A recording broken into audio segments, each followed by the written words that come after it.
Darling, you got to let me know. Should I stay or should I go? If I say that you are mine, be here till the day I die. For many, The Clash remained the ultimate punk rock band. Indeed, in the 5 roller coaster years that the classic lineup of Joe Strummer, Mick Jones, Paul Simonon and Nicky Topper Headon stayed together, the West Londoners transcended their punk roots and became widely acknowledged as one of the greatest rock and roll bands of all time. So if you want me off your back, come on and let me know. Should I stay or should I go? Should I stay or should I go? Should I stay or should I go? If I go there will be trouble, and if I stay there will be trouble. So you got to let me know.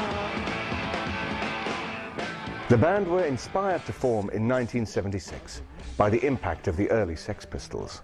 Bernard Rhodes, friend, rival and sometime business partner of legendary Sex Pistols manager Malcolm McLaren, decided to form a band to both support and compete with Johnny Rotten and co. Bernie was the most extraordinary man that's ever managed a rock band. Would you like to interview our manager while he's here? Catch him while he's hot. Bernie. Bernie. Bernie. Oh, leave him. Let him. Sorry, that's Bernie Rhodes. Sorry about that. Come back. He invented punk. Bernie, had a 10-year jump on the guys. He was, 10 years older. But he was very in tune with kind of the counter-cultural movements and the legacy of counter-cultural movements. He would have known about the Paris riots in '68, or Kent State, or the Grosvenor Square riots. And, he was the one that, told the Clash, you've got to write about what you know about, what you understand. Rhodes had been working with a band called the London SS and chose their Notting Hill-based guitarist and budding songwriter Mick Jones as his first recruit. Mick Jones, he lived in loads of different places around London. He's brought up by his gran. And he's a total music head. Like, from the age of 11, he was going to gigs. His childhood dream was to be a rock star. He had worked hard at his music. He had been in band after band after band. And he was a big fan of people like Mott the Hoople and the Faces, those kind of people's bands that British kids liked in the early 70s. We got to know Mott the Hoople really well. Mick and all his mates, they used to follow up and down the country, jumping the trains, getting the trains for free, turn up the gigs, blagging their way in, hang out backstage. And that's how he learned about rock and roll, because Mott the Hoople was very good to the fans, and looked after the fans and let them stay in the hotel, which is very much part of the Clash kind of myth. He had authentic working-class punk credentials. Hectic rounds of auditions followed, at which guitarist Keith Levine and bassist Paul Simonon were asked to join. The band that Bernie had kind of got together or kind of facilitated with Mick and Tony, they had rehearsals underneath a cafe opposite Paddington Station. And Paul Simonon turned up, not as a potential musician, but he was just there with his mate who was trying out on the drums. What Paul Simonon really was the guy that the Clash were actually singing about. Without him, they may have been a bit of a fake, but Paul Simonon was the real thing. More than anything is that he was fantastically good looking. He was a great looking guy. Ladies of all ages said, yes, I'll have a bit of him if he'll have a bit of me. He was a proper, beautiful man, and that was why he joined the Clash. Bernie kind of recognised, and Mick to a certain extent, they kind of realised that even though Paul wasn't a musician, he just looked exactly the part of somebody you'd want to have in your band, and they realised he had a kind of particular kind of cool and a particular attitude anyway.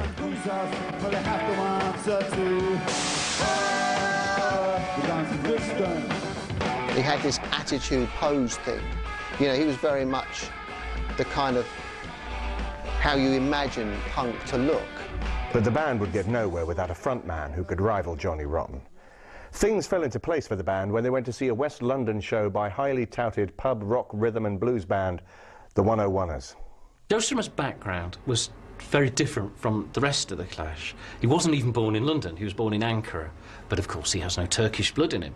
His father was a diplomat, so therefore he had this very peripatetic childhood where he would wander through various states, including Iran, and wherever his father was posted. Yes, he came from a public school background, yes, his father was an ambassador, but, you know, people have to remember he dropped out and had travelled and had been a folk singer called Woody in Wales and this sort of thing. It wasn't a case of, you know, he suddenly reinvented himself as man of the people. He had rejected his background very wholeheartedly.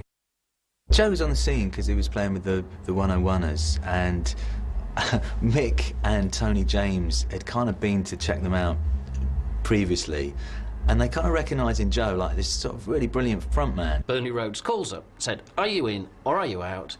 If you're out, say so now." Strummer, 48 hours. Bernard Rhodes said no. Strummer said, "OK, I'm in." So Strummer walked in and he knew instantly it was going to work. He just said the chemistry was there. He just said it was absolutely fantastic. It was just like straight away it all fitted, you know, perfect. Strummer left the 101ers and joined this new gang as singer, rhythm guitarist and lyricist. By the end of June 1976, the band had a drummer called Terry Chimes, and most crucially, a perfect name, chosen by Paul Simonon. The word cropped up several times in a copy of London's Evening Standard and summed up violent, chaotic times in a Britain sliding inexorably towards inner-city riots and Thatcherism, as well as the confrontational edge of the new UK bands inspired by the Sex Pistols. The Clash, now minus Keith Levine, who later joined Johnny Rotten's Public Image Limited, signed to CBS Records in early 1977. Recording began immediately, and in March, the band released their controversial first single, White Riot. Well, they'd been down to the Notting Hill Carnival in '76, in August '76, and there'd been the riots there. They were inspired by the fact that the black guys are fighting back, you know, against the cops. Cops are pushing around, and they make a stand. And at the time, it didn't seem to be a lot of that going on with white people who just sat there taking all the shit. And I think that's what the song was trying to say.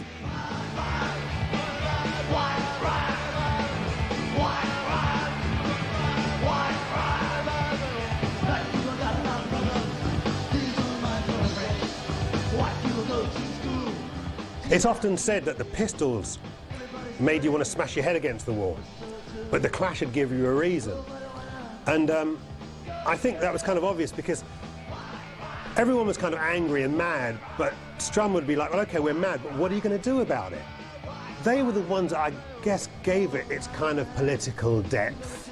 The Clash kind of took the ball that the Pistols gave them and ran with it. The single's breakneck pace, barked vocals and chanted chorus show the influence of the Ramones on both the Clash and UK punk generally. The lyrics prove that Strummer could match Johnny Rotten for both anger and intelligence, as well as pointing the way towards punk's love of Jamaican culture. Due to punk's increasing tabloid notoriety and lavish praise from the music press, the Clash's sensational debut single reached the UK Top 40, despite being far too abrasive for daytime radio.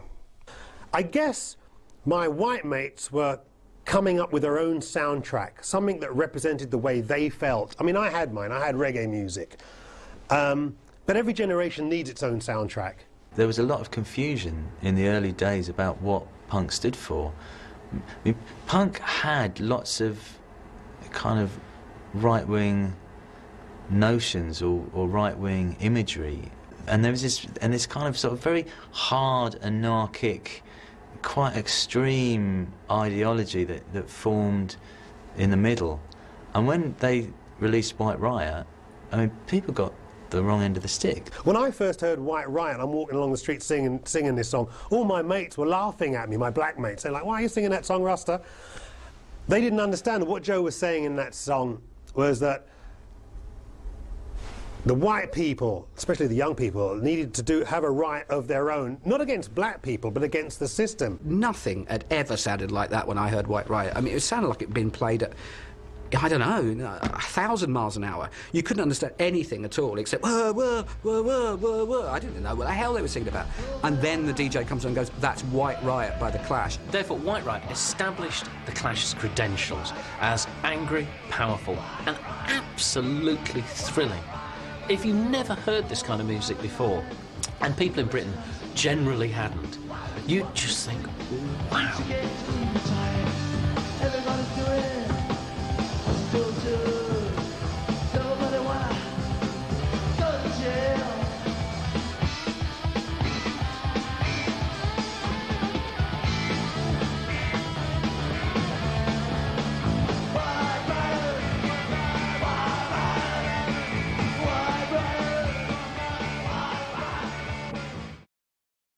By the end of April 1977, the final pieces of the Clash jigsaw had fallen into place. The solid but reluctant to riot chimes had been replaced by the extravagantly talented Topper Headon. And the first Clash album, produced by live sound man Mickey Foot, reached number 12 in the UK album charts. At that time, a studio was very much a kind of there was a glass, and there were musicians on one side and technical people on the other side. And there was obviously, with the punk bands, there was always going to be a mistrust across the glass because of the way it separated the two halves. So the band wanted someone they knew on the other side of the glass, which was my side of the glass, which is where Mickey came in. And that was basically how the band saw his role, as being a kind of communicator.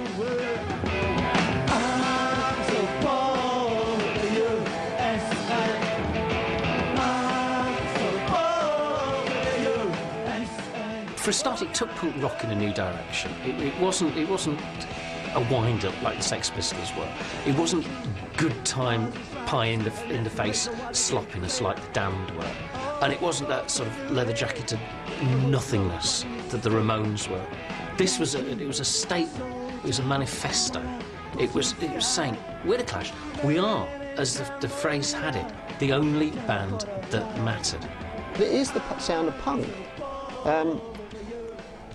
Simply for the fact that the band stated to me very early on, we don't want you to mess with the sound of the band. This is what we sound like, and we want to record it that way. The debut album's lyrics, written by Strummer with contributions from Jones, protested against a Britain sliding into economic meltdown, racial conflict, youth unemployment, and political apathy.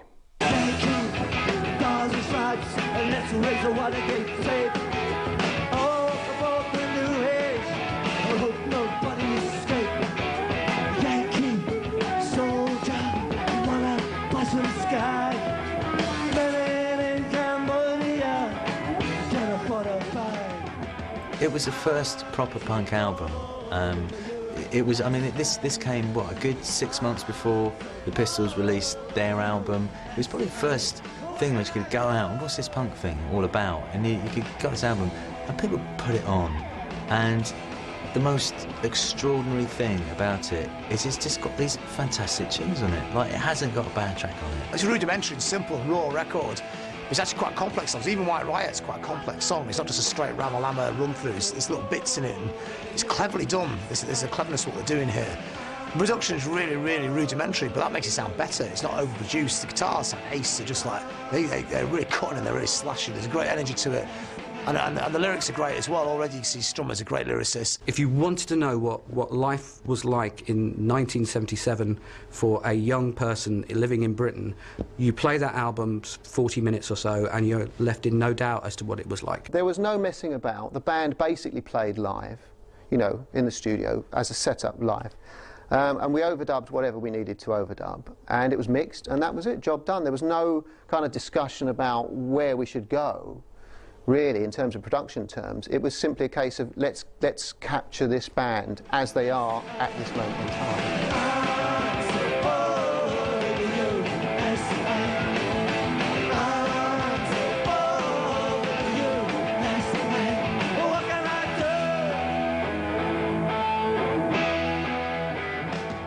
The Clash also broke one of their own key anti-hippie rock rules.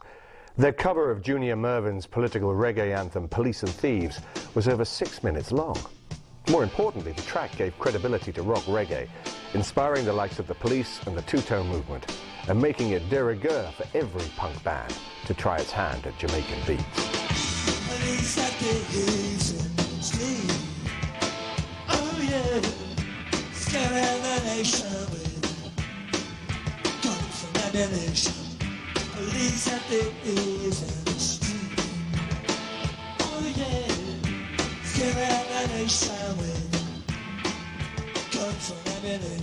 First of all, you've got to be honest about kind of white people being inspired by black music, because that goes back to a long tradition, you know, where they align themselves with the only rebel sound around, and invariably that is black music. I mean, you know, what do you think Lennon and McCartney was listening to, or Led Zepp or the Stones, you know?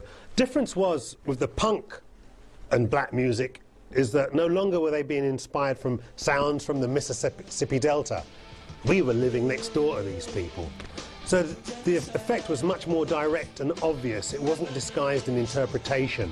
They decided to do a cover of Junior Murvin's Police and Thieves, which was a big kind of reggae kind of club hit at that time.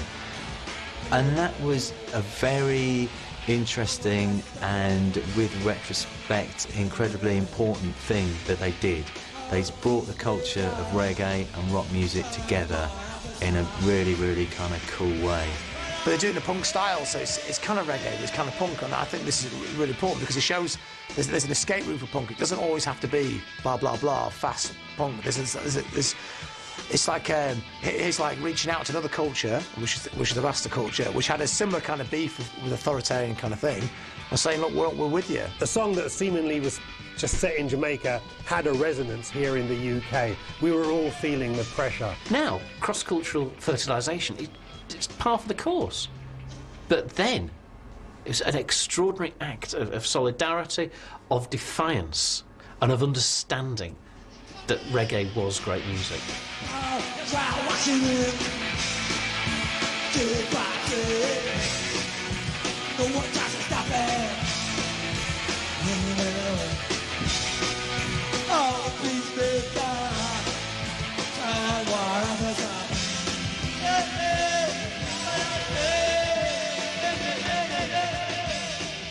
Having made UK punk's first critically acclaimed and commercially successful album, The Clash embarked on relentless touring, establishing the exhausting work ethic that continued throughout their career.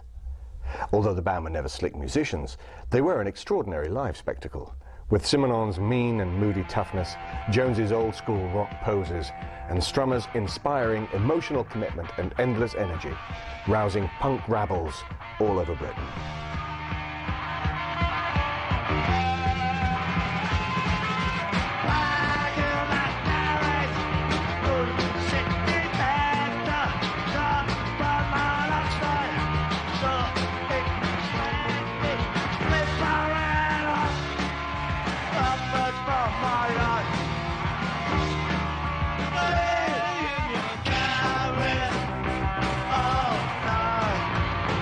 One thing about punk bands is they're all great live bands. I mean, every band from the Stranglers to the Buzzcocks, they're all really fantastic live. Of course, the Clash are an amazing live band. There's just the electricity. They have 3 frontmen for a start. I mean, most bands have 1. Simonon's doing all these cool shapes at the side. Jones is just like living his rock and roll dream. And Joe Strummer is just so intense. He's exploding on the stage. He's doing that thing with his head up there like that. And when you see clips of it now, it still looks really exciting. Just the passion and the intensity of the performance is amazing. You were spoiled for choice at any point if you saw them of who to watch. And then the drummers were pretty good as well. I mean, just the whole package. Whatever stage they took, they rocked. And there was always some controversy going on around the Clash that made them, each of these gigs, kind of an event of some sort or another. But they were so good, so exciting, and they had so much to say, that very, very soon, after that first album, they transcended punk. They moved not just punk on, but the Clash moved music on too.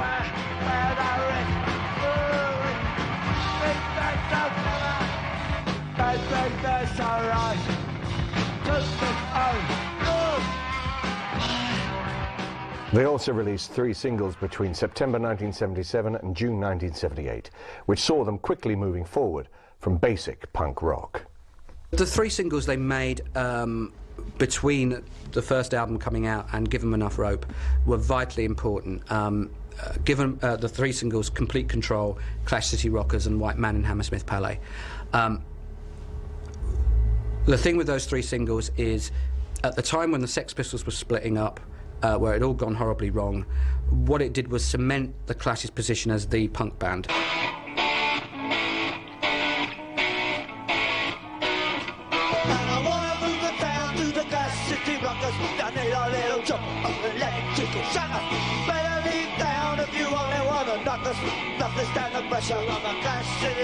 It's the weakest of the three, but it's still interesting. It's a bit of a mess as a record, but it's interesting in the sense that it had a big rock riff at its core, in the same sort of style as I Can't Explain by The Who. See there they come down the escalator. Now listen to the Jeep train accelerator. Then you realise that you gotta have a purpose, but it's gonna knock you out. It was much more of a heavy metal type record. It had this epic element of trying to do sort of oranges and lemons in the middle, and also this thing that the Clash always did, which was, you know, making a myth of themselves. You know, Clash City Rockers. You know, giving themselves theme tunes, and it was the weakest of the three, but it was still a big sounding record. Complete Control was the Clash writing about their favourite subject, which was themselves. The record company who they sold their souls to had forced them to release Remote Control as a single from the first album. They didn't like the idea of this. So therefore, they recorded a song on CBS about CBS releasing a Clash single against their wishes.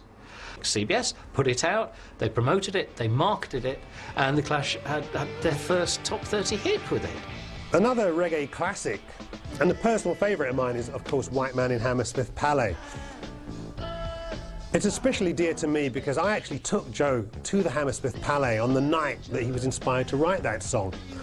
And it was interesting because Joe had gone there expecting to see this kind of roots, ghetto kind of show, not realising that, you know, the people in Jamaica, the ghetto wasn't something that they aspired to. I mean, ghetto by the very nature of the word is like get out. It's something that you get out of, not get into. So when Joe saw the show at the Hammersmith Palais, it was a bit kind of Las Vegas, a bit Showtime for him. And he was thrown by this, but he came to understand that that was his own misinterpretation of where the guys were at in Jamaica. You know, people have this kind of romantic view of ghetto life, but there's nothing romantic about it. This is a start of him really developing as a great lyricist, because he used that idea and he kind of bounced it off into a whole kind of analysis of the punk scene. But while he's kind of exploring all these ideas, he's turning into a kind of like a punk Bob Dylan, because nothing he's writing about from that point on is very straightforward. One of the things I think that makes White Man so special is the way that the Clash were inspired by reggae, but made it their own. There was self-interpretation. So it had the feel, but it wasn't like slavishly copying reggae. The other very important thing about that record is it's a moment where they take reggae and they take rock music, and it definitely at that point becomes another thing. It becomes, this isn't a cover of a reggae record, it becomes their own kind of Clash sound.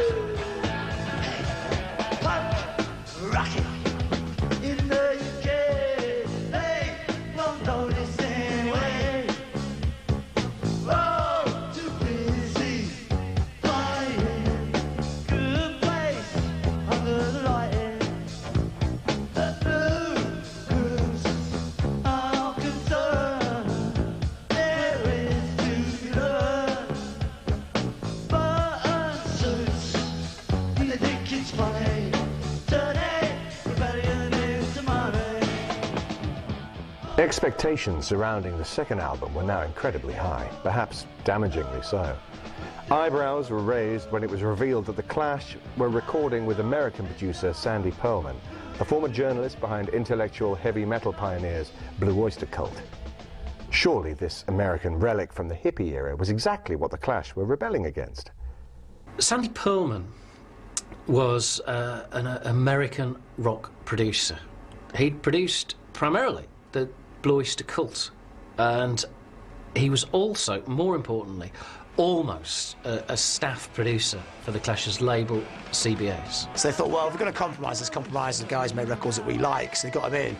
And he was a completely different kettle of fish. The second album is overproduced, and it's a lot of people don't like the second album. I think the second album was quite an underrated record, but I think they didn't like the process of recording it. I mean, Simonon hated it, didn't he? Because he had to do these bass lines over and over and over again. So it kind of loses a bit of the spirit of the Clash. You know, it's not as spirited as the first album, but the songs are still really great on the record. Again, it was just part of their courage in moving stuff forward. That they weren't going to. They weren't going to be dictated to by the punk community what they were or what punk should be. They thought, okay, we're going to do what we want to do. Mick's experimentation with various things, double tracking guitars, backing vocal ideas, other instruments, the odd piece of piano. And as the recordings developed, more of that happened as Mick became more confident that those elements could be incorporated into the sound of the band. So that by the time you get to the stuff they're recording a year later, you're already hearing different elements and a much more confident attitude to what they want to do in the studio. Also, a month before the release of the album, Maverick manager Bernard Rhodes was fired. He was a man of immense energy and ideas, and you know, a very kind of anarchic energy. He liked winding people up. He liked not paying people to teach them a lesson. You know, he liked kind of throwing a spanner in the works. He liked creating friction among the band. He liked turning them against each other. He was doing all those kind of tricks that he pulled to make the band have this kind of internal kind of frisson there, where they were forever on the point of falling apart. As the fans got the first inklings of the fiery relationships within the band, The Clash released Give 'Em Enough Rope in November 1978. The album was far more of a traditional rock record than the first. The sound was dominated by metal guitars and lyrics that lapsed into self-parody, even as the group were presenting themselves as the last gang in town. Moreover, the majority of reviews were critical, accusing the band of selling out their punk roots in an attempt to break the States. Ironically, the album went straight to number 2 in the UK charts, but flopped completely in America. Shoot you up just for fun. Maybe he wanna die for the money. Maybe he wanna kill for his country. Never he won. He's gonna get authority. The first album hadn't been released in the States because it was so raw, and then Give 'Em Enough Rope, which was tailor-made. Whatever anyone says, it was aimed at breaking the American market, and it didn't do particularly well. They had come out with this extraordinary amount of great material very, very quickly. It was just one of those situations where all the punk bands were expected to get back in the studio and make an album as quickly as possible. Once the band, and particularly Mick, had worked out what he could do in a studio, he was one of the first, he was basically the first member of the band who realised what the studio was capable of. And he more or less assumed the role of kind of master musician come creative force in the studio. He went from owning one guitar to having 6 guitars in the studio, and different amps and different guitars and different ideas. And so the second album was always going to be different to the first. They were developing faster than their audience. They were always developing faster than their audience. They were developing faster almost for themselves. Tommy Gun was about army and getting the call up and all this kind of thing. That's a fantastic song, you know. When people say the second album isn't exciting, you just have to put Tommy Gun on, and it's just an A song with Topper's great kind of rat-a-tat drum intro and a machine gun intro and things. Again, really ace dynamics, those different little bits all stuck together. Sometimes you wonder how they managed to remember the whole song with so many little bits in them. But that was Tommy Gun's probably the best, for me, he's probably the best song on the album.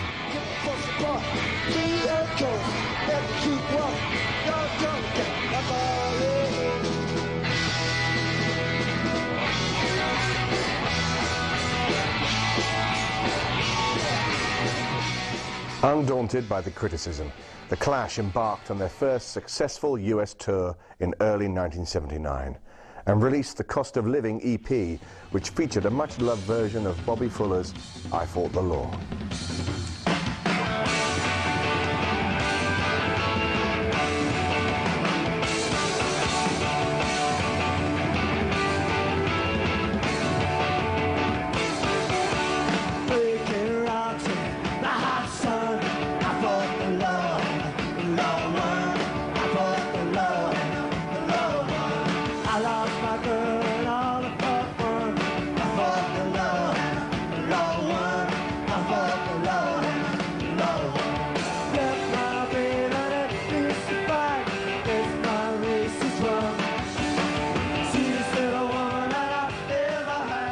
Essentially rudderless without Bernard Rhodes, they had also lost their notorious Camden Town rehearsal space, rehearsals. The lurid death of the Sex Pistols' Sid Vicious, a close friend of the band, had made them feel that punk's original spirit was dead. Their finances were in disarray, and Paul Simonon, the band's practical joker, had turned up to one business meeting in a rabbit suit. Where most bands would have taken some time off to regroup, The Clash did exactly the opposite. They got on with writing their third album and hired yet another maverick, former mod-era DJ, Mott the Hoople mentor, and unpredictable alcoholic, Guy Stevens, to produce. The gamble paid off spectacularly.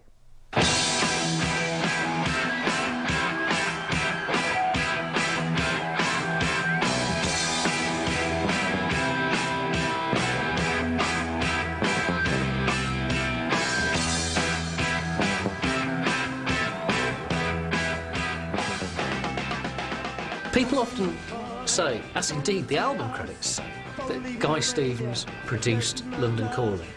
He didn't. He didn't produce London Calling at all. He was, in effect, the Clash's mascot at the time. Strummer and Jones were so advanced, they were so full of their own talent, that they could very much produce themselves. Now, Guy Stevens, he liked his pills, he liked his drink, and he was an emotionally charged character. He did loads of crazy stuff, but he really entertained the band. And one of the most important things in the studio to make rock and roll records is have a great atmosphere. If you've got a really good vibe, you'll make a great record. With Sandy Pearlman, the vibe was like dead, and they still made a good record, but it's not as good as London's Calling. And he did things like they come in and they set up, and to get warmed up before they played a song, they did Brand New Cadillac. And they just did it as a warm-up. And Guy Stevens goes, great, that's it, in the can, one track. And they go, but it speeds up towards the end. And he said, he shouts back, but rock and roll's meant to speed up towards the end. Whereas nowadays, it's like click, track, click, click, click, everything's the same speed. When you listen to Brand New Cadillac, it sounds really exciting, because the bands naturally play faster towards the end of the song, because you get more and more excited.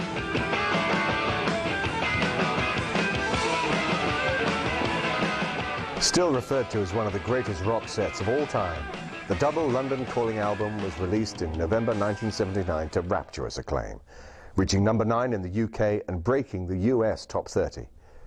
Its delayed release in America, where it hit the shops in January 1980, gave Rolling Stone magazine the excuse to vote it the album of the decade at the close of the 80s. By this time, the painted overalls and bondage trousers of the early Clash had been replaced by heavily US-influenced rockabilly, gangster and cowboy threads. And London Calling reflected that crossover between grimy London politics and American cool. The 19 tracks encompassed reggae, funk, jazz, ska, rhythm and blues and disco, as well as rock and punk. I don't reckon there's any track on it that remotely resembles 1977 punk. They were the first ones to break free of that kind, the shackles that punk had become, thinking that it had to be about loud, fast guitars. I mean, you can be silent and deadly too. So, but it's interesting, if you look at the first album, the difference between the first album and London Calling, they seem miles apart. But if you understand where they're coming from, there is a continuity, and the Clash weren't afraid to grow. They were still interested in their rebel myths, exactly the same as they had been on Give 'Em Enough Rope. But what they seem to have learnt to do on London Calling is to find other people to put those myths through. Instead of it being about them, we're the last gang in town, that kind of nonsense. It was about finding Montgomery Clifts, about singing about Rude Boys, about singing about Stagger Lee, about singing about using a rock and roll rebel like Vince Taylor and playing one of his songs. And understanding that was the Guns of Brixton again, and I mean, it's just one of the most extraordinary pieces of rock music ever made.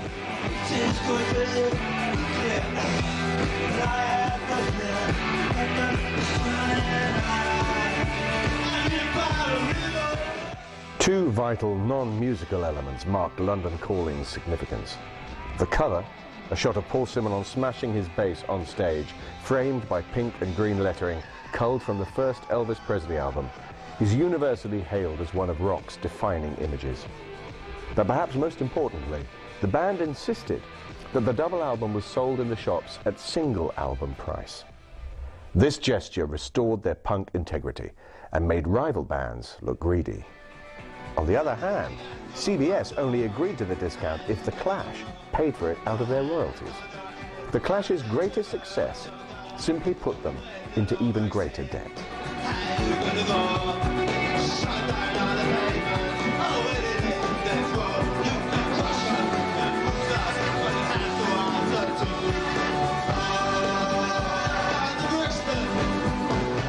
But The Clash were nothing if not stubborn. A year later, the band went one further and courageously jeopardized their American success. Their fourth LP, Sandinista, was, you guessed it, a triple album, again sold at single album price. Furthermore, the title referred to the left-wing freedom fighters battling against the US-sponsored military dictatorship in Nicaragua. In short, The Clash had followed their breakthrough album with a sprawling, self-indulgent, self-produced set based around savaging American foreign policy.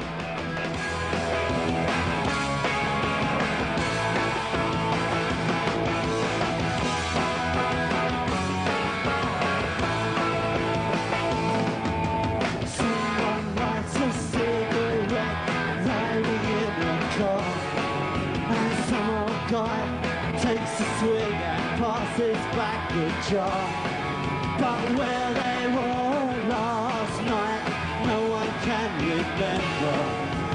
Somebody got murdered by the keeps forever. Sandinista again saw The Clash, as they had before, that this time they were going into all these different musical areas with almost no regard for a theme running through Sandinista. In fact, the only real theme is the title, which of course is taken from the Nicaraguan freedom fighters who were trying to overthrow, and eventually did overthrow, the Somoza dictatorship there. It educated an entire generation about things like the freedom fighters in Nicaragua and the harm that America was doing in Latin America. Joe had this idea that, music was like a global radio station, and he really maximised that. And you can see that in his lyrics. I mean, sometimes Joe's got more ideas in a couple of rhyming couplets than some people have in their whole album. Oddly, Sandinista scored The Clash's lowest ever UK chart position, but reached number 24 in the States. So even as critics and fans rightly questioned the surplus of wacky experiments and the sloppy, muffled production, there was still great admiration for the courage of the band's risky stance. Sandinista was ahead of its time, there's no doubt about that. I mean, it's a dub album, it's a jazz album, it's a soul album, it's a calypso album, it's got spoken word bits on it, it's got silly bits on it, it's massively long. It's a record that I think people today kind of understand better than they did at the time. So much great music on there, and some of the kind of rock reggae stuff they play there is fantastic. They really got that reggae thing down off pat now. Sometimes on a sunny day you put that record on, and now it's on CD, it makes a lot more sense. You just leave it on for the whole extent of it. It really does work, Yeah, there's some tracks that aren't so great, but I'd say the bulk of it's really good stuff. I think if you listen to the Sandinista tracks now, you listen to something like Somebody Got Murdered, or Police on My Back, and you can hear that they're that far from being absolutely brilliant records, and yet they're just not, because they sound muffled and messy and you can't really hear what's going on.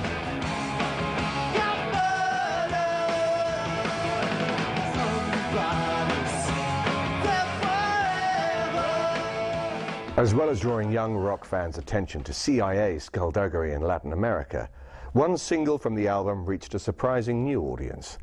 Mick Jones had been particularly inspired by the fledgling hip-hop scene in New York, and Sandinista's opening track, a rap-rock crossover called The Magnificent Seven, worked its way into the sets of many black early hip-hop DJs, including the pioneering Grandmaster Flash and Africa Bambaataa. Hey, hey, at 7 a.m. Move yourself to go again. Cold water in the face brings you back to the shop or place. Knuckle nuts and your bankers too. Must get up and learn those rules. With a man, a crazy kid. Once is sun and once is deep. AM, the FM, the PM too. Churning out that boogaloo. Gets you up, I get you out. But how long can you keep it up? Give me 100, give me Sony. With phony, I'm gonna die. Indian sense, English pounds and Eskimo pants. You know! Don't stop, give it all you got. You know! Don't stop, give it all you got. The Clash needed one more thing before finally realizing their ambitions in America, their original mentor. In February 1981, as the UK scene moved increasingly towards the new romantic era and away from early punk, Bernard Rhodes was reinstated as manager. The problem was that Mick Jones, the band's musical director and producer, didn't want him back. Bernie Rhodes was reinstated shortly after Sandinista was completed, but shortly before it was released. He kind of comes into the tail end and tries to revamp the whole situation, but it's probably too late by then with those ideas. The scene's moved, the scene's changed. There was a moment of time which the punk thing, you could not get back to that time again. And his relationship with band members isn't so good either, so it does speed up the band dissolving completely. What do we have for entertainment? Cops kicking gypsies on the pavement. Now the news snap to attention. To the landing of the dentist convention. Calling mobs to shoot the love. Chief Bruce don't get to hand. It was the beginning of the end, because I think it was the first major decision in the Clash's career which Mick was kind of overruled on, and he very much didn't want Bernard back, and Joe and Paul did, and you can look back and you can see this was the beginning of the parting of ways.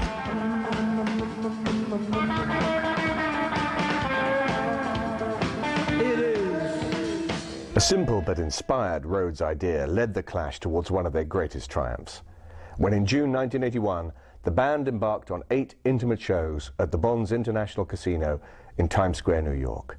And the 4,000 capacity of the venue was slashed by fire chiefs. The ensuing riots by Clash fans brought Times Square to a standstill for the first time since Frank Sinatra had played there in the 1940s. The residency was extended. The Clash invited local hip-hop stars to support, and the whole chaotic fortnight went down in Manhattan history. Now I have a word of caution for you. The fire marshals say last night Bonds was crowded beyond its legal capacity. So if you want to see the Clash tonight for the midnight performance, you have to have Ticketron tickets or they won't let you in the front door. Tickets to their week-long stint in Manhattan oversold by Bonds Casino. Peter Bannon is standing by live now in Times Square, where fans are lining up for tonight's show. The Clash sold 3,500 tickets each for a week of shows. Last night, although there was no problem, fire marshals determined 1,800 was a safe capacity based on the number of fire exits. The Clash decided to honor Ticketron tickets sold nationwide for the night on the ticket. For the rest, they have rescheduled another show for each overbooked night, or given the folks the option of a refund. That news crackled around America and made people understand, well, I've never heard of this Clash lot, but, you know, normal rock bands don't get their fans fighting in the street because they couldn't get into the gig, you know, and they certainly don't bring New York, you know, the scene, done everything town to a standstill. It was a moment they took New York. They'd had, on Sandinista, they had Magnificent Seven, which is essentially a rap record. It's probably the first British rap record. The hip-hop thing's starting to take off, and that had a big effect on the Clash, especially Mick Jones, because all of a sudden they're writing things like Mag 7 and Lightning Strikes, and then some of the black radio stations are picking up on these tracks and playing them on the radio stations. So that was a buzz for them to kind of embrace hip-hop and make it part of their repertoire. The Clash picked a dozen other groups to appear with them as opening acts in the hopes of opening ears to different music. Last night it was the New York rapper stars, the disco DJs who have turned their platter chatter into an art form. Nevertheless, the Clash had become masters of snatching defeat from the jaws of victory. Since Strummer had punched Jones out backstage at a UK show back in 1980, relationships within the band had been stretched to breaking point. Strummer and Simonon have a little swing back to the punk rock thing here. They want to get the band to be a bit more punk rock street, get back to our roots kind of thing. I think Mick Jones is living in a different kind of world now. There just seemed to be a widening rift. There was Strummer and Simonon in one camp, there was Mick Jones in another camp, and then there was Topper Headon, who was so strung out by this time on heroin that he really wasn't any use to either camp.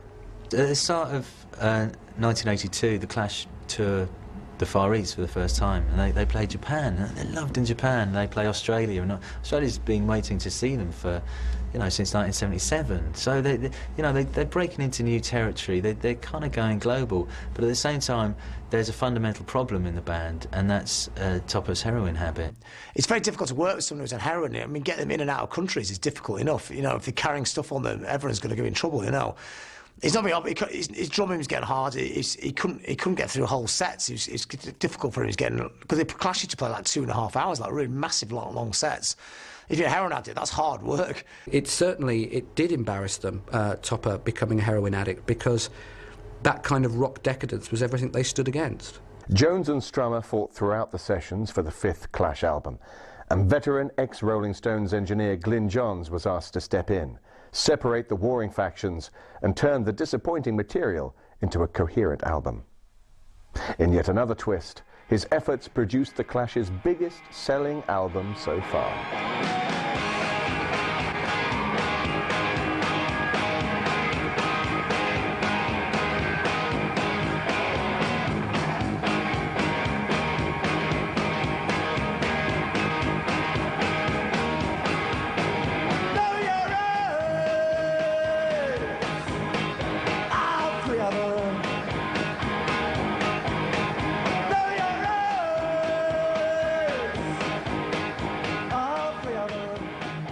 Combat Rock, released in May 1982, reached #2 in the UK and #7 in America. A focused 12-song single album, it featured the Clash's 2 biggest hit singles. Should I Stay or Should I Go, a Rolling Stones-style rock riff anthem, sounded like an open letter from its writer Mick Jones to the rest of the band. The song was destined to revive interest in the Clash long after the band had ceased to exist. But the single that finally made the band huge in America wasn't even a Strummer or Jones song, and bore no resemblance to the punk rock the Clash were renowned for. Rock the Casbah was an amusing satire on the Middle East's disapproval of Western music, driven by funky rhythm and jazzy piano, and entirely written by drummer Topper Headon. The only Headon composition in Clash history had given them their big breakthrough. The irony was that Topper would get no opportunity to celebrate.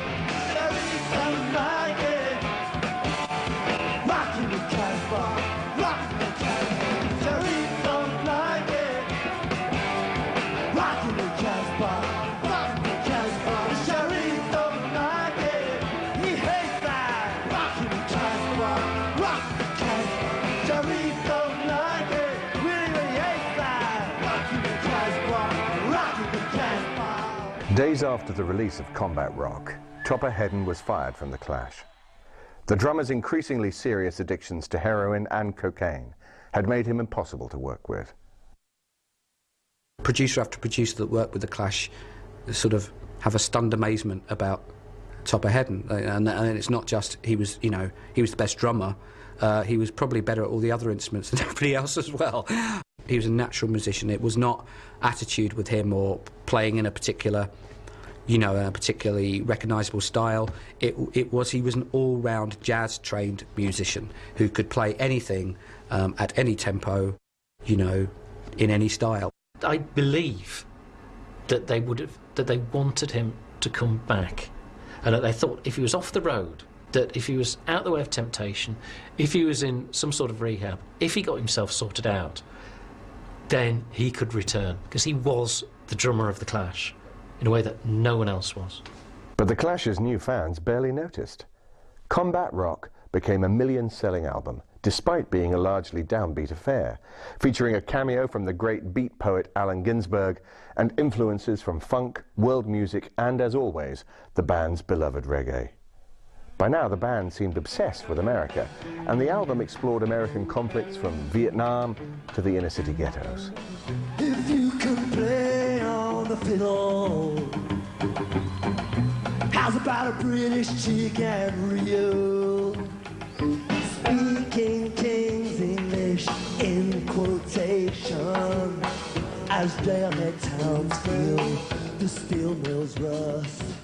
It doesn't actually sound much like the Clash, does it, when you hear it? But it's got like, well, it's interesting because they've gone off somewhere else. It's quite different from Sandinista. They swerved off. There's a lot of New York in that record.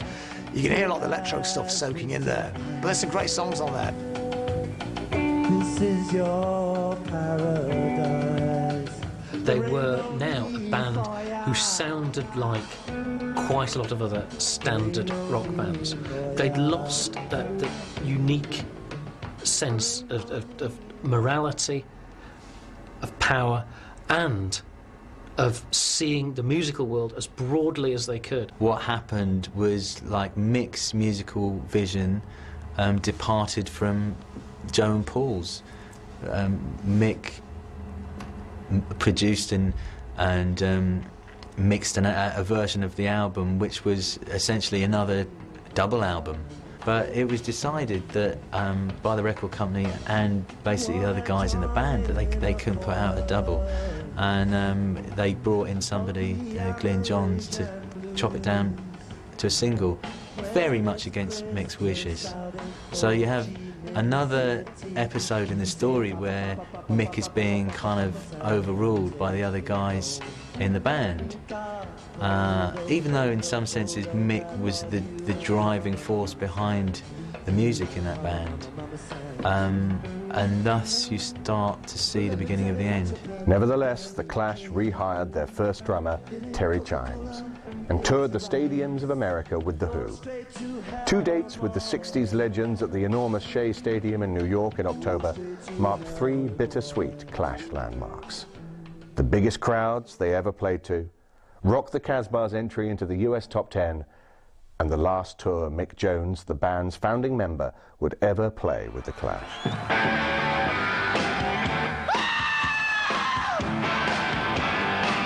Darling, you got to let me know. Should I stay or should I go? If you say that you are mine, be here till the day I die. Come on and let me know. The final 2.5 years of the Clash resulted in one of the most confusing, messy and disappointing breakups of any major rock band.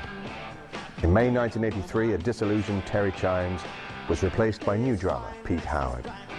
The change proved irrelevant. In September 1983, Mick Jones was sacked from the band that he, more than any other member, had put together. Should I stay or should I go? Should I stay or should I go? All the time that they were making great music together, when they got in a room, they could forgive each other anything, you know, because the end justified the mean. But then you got to a point in the summer of 1983 where they really didn't like the music that Mick was presenting to them. Mick had got fed up with Bernie. Bernie had offered them management contracts that they wanted to sign. Paul and Joe signed theirs.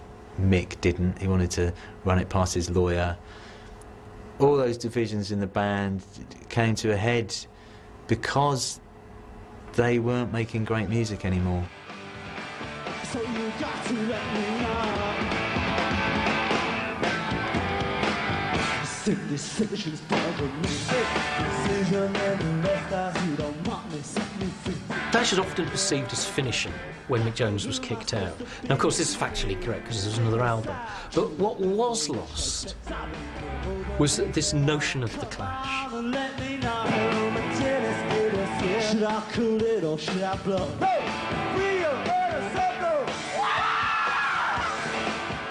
Without Mick Jones, there wasn't a Clash. There's absolutely no way you could have thrown out Mick Jones, Joe Strummer or Paul Simonon and had the Clash. The Clash staggered on. Jones was replaced by 2 guitarists, Nick Sheppard and Vince White. The band reverted to a back-to-basics approach, symbolised by Strummer's Mohican hairstyle. The band toured Britain to savage reviews. A show at a festival in Athens in August 1985 turned out to be the Clash's last ever gig. In November of that year, Cut the Crap was released to a bemused public.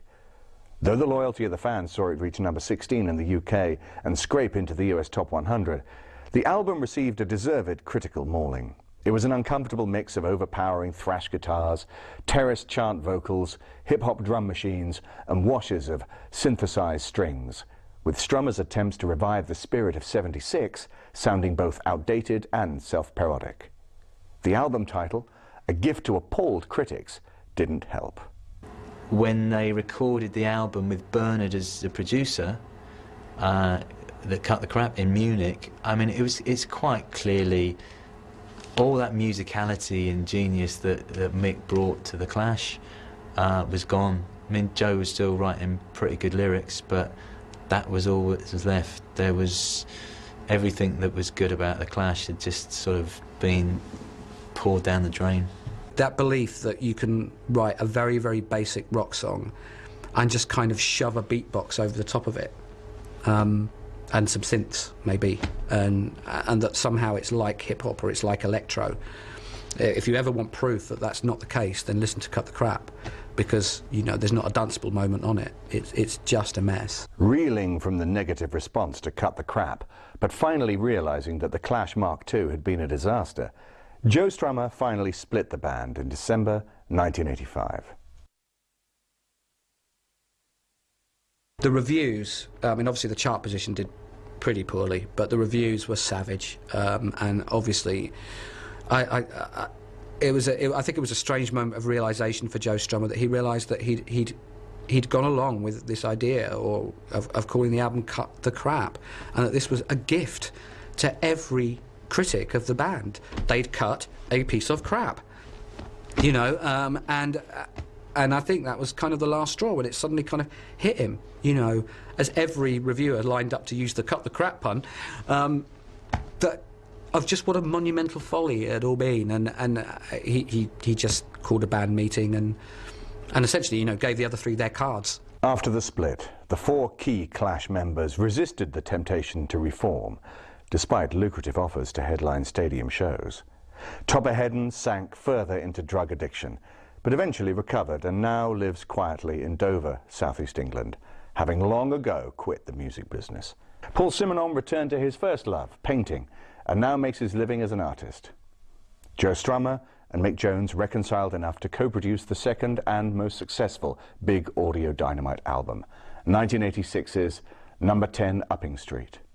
Strummer appeared in Alex Cox's movie Straight to Hell, briefly joined Irish folk punks The Pogues in the late 1980s, and after a sporadic low-key solo career, formed the much-praised Mescaleros in 1999. Tonight in the Grove.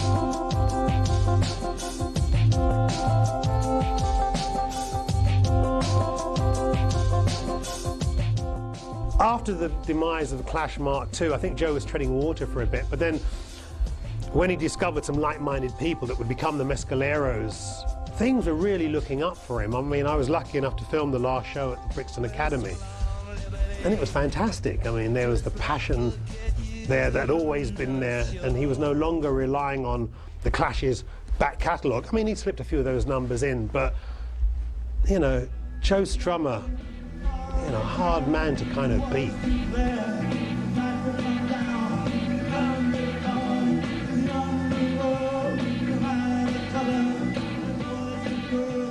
The Clash's rebel rock came back into fashion in the early 90s through an unexpected source, an advert for jeans.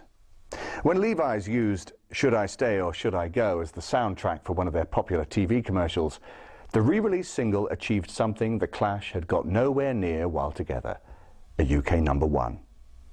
This began a series of reissues of their classic albums and constant speculation about a reunion, which was always quashed by all the band's members. Yet, in November 2002, Mick Jones, who was back in the limelight as the producer of London's coolest rock band, The Libertines, joined Strummer's Mescaleros on stage at a benefit show for the Fire Brigade Union in Acton, West London. They played versions of Bank Robber, White Riot, and London's Burning. It suddenly seemed that a Clash reunion was a real possibility. 5 weeks later, on December the 22nd, 2002, Joe Strummer died of a heart attack at his home in Somerset.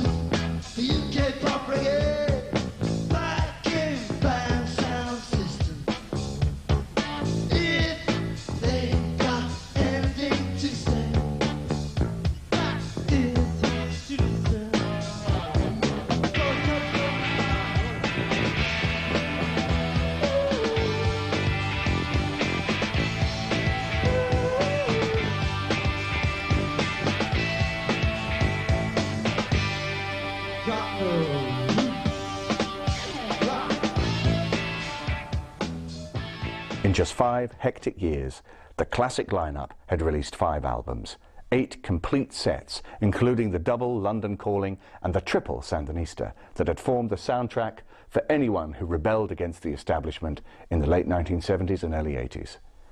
Their hundreds of live shows set a benchmark for the charismatic and unpredictable excitement that the best rock and roll can offer. More than any other band before or since, they proved that punk could be far more than basic thrash, and took their fans on a journey through every form of blues-based music.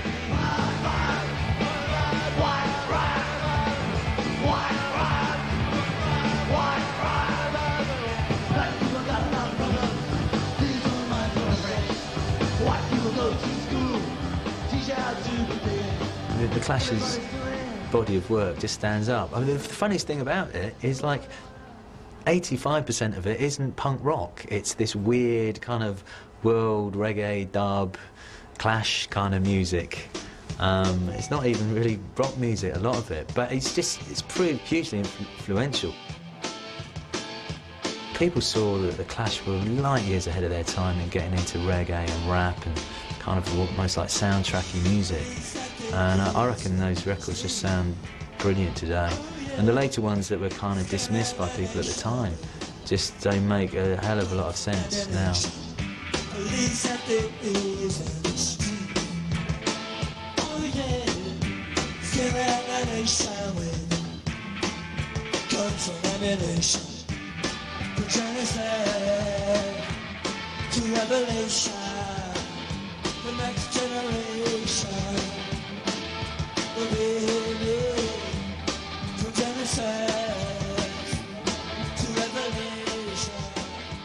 They changed the face of music. They made it acceptable for white and black to combine. And that sounds a bit woolly and naive, but it's not. Not when you hear it, and not when it's taken for granted today. They moved white music out of the white ghetto. They were also the most exciting rock and roll band. They understood the duty of a rock band, more than anything, is to be thrilling. And the Clash were consistently thrilling. And that's an extraordinary legacy. Also, the body of music that they left behind. For the most part, of course it's not perfect. You know, anyone who's heard Mensforth Hill knows that the Clash were not always great. In fact, sometimes they were rubbish. But, for the most part, this legacy is extraordinary. And it still rings loud, clear, true and inspirational today.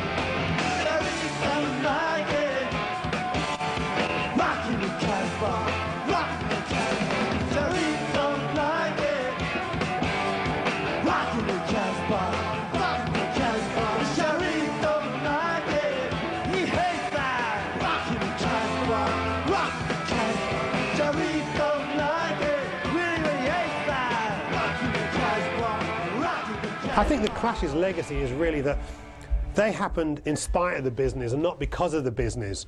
You know, the whole DIY thing, the whole thing about a good idea attempted is better than a bad idea perfected. You know, making your problems your assets. You know, the Clash were the embodiment of all these ideas.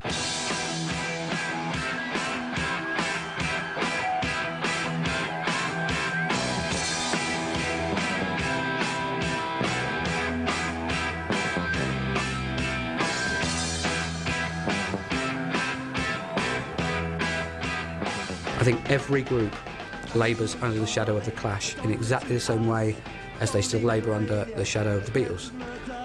Every group has to live up to this band's commitment on some level or another. If they don't, you might not be able to question their music or their money-making ability, but you question their commitment and their integrity, and you can question them correctly because the Clash proved that you can do this and you can do this properly. You got to let me know. Should I stay or should I go? If I say that you are mine, be here till the day I die. Come on and let me know. Should I stay or should I go? Their legacy lives on through every punk-influenced band, from the pogo pop of Green Day and Blink-182 to the volatile chaos of the Libertines, the political rap metal of Rage Against the Machine and System of a Down, to the stadium-friendly power of U2 and Oasis. Most of all, The Clash made you believe that music really could change the world, and change it for the better. Stay or should I go? Stay or should I go? If I go, there will be trouble, and if I stay, it will be double. So you got to let me know. This situation's bothering me. Decision and the rest that you don't want me, set me free.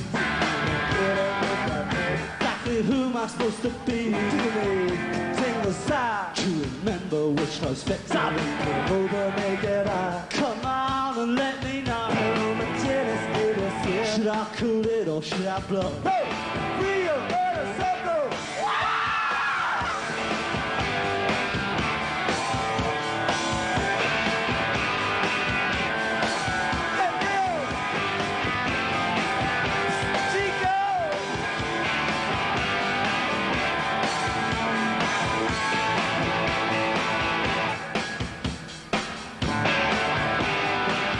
Should I stay or should I